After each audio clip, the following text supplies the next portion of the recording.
ভালো একটা চাকরি পেয়ে গেল, কিন্তু আমি এখনো কোনো ভালো চাকরি পেলাম না। প্রত্যেক দিন এই স্কুলে যাও আর আসো, যাও আর আসো। আজকে স্যারে যে পড়াতে সেটাও করা হয়নি, আর এখন বাস স্টপে এসে বসে রয়েছি। হ্যাঁ, আবার প্যারা। তো বাচ্চারা আজকে স্টুডেন্ট গেল কই?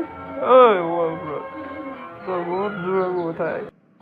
স্যার, বাচ্চারা স্কুলে আসছে কি করবে? কারণ স্কুলে আসছে পোলাপান শিক্ষা, তারপর সরকারি চাকরি পায়। কিন্তু এখন তো পোলাপান সরকারি হয়ে গেছে, তো আর পড়ালেখা করে লাভ কি?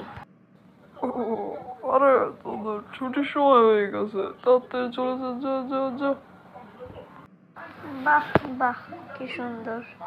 স্টুডেন্ট নাই সেটা বলতে পারেন না, তাড়াতাড়ি ছুটি দিয়ে যেতে আসেন, যে সময় হয়ে গেছে। সবে মাত্রই তো ক্লাস শুরু হলো। আচ্ছা, যখন বললাম তখন চলে গেলাম, টাটা।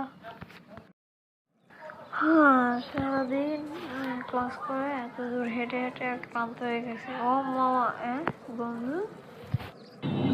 হ্যাঁ, আসলে আমার জবটাই এইটা। আসলে আমি তোদের সাথে মিথ্যা কথা বলছি, আমি আসলে কোনো জব পাইনি, আমি এই ব্যবসা করতে আছি।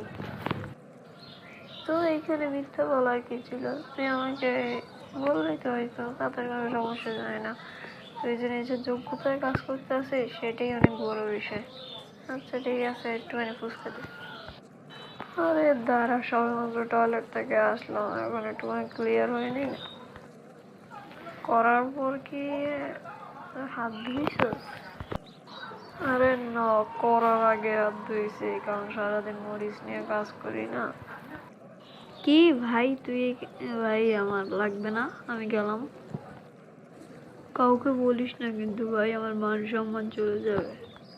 আরে না, বলবো না। আর তুই ব্যবসা কর, আমি গেলাম। তাছাড়াও আমার গরু কিনতে হবে, যাই একটু হাটে গিয়ে দেখে আসি গরু আছে নাকি।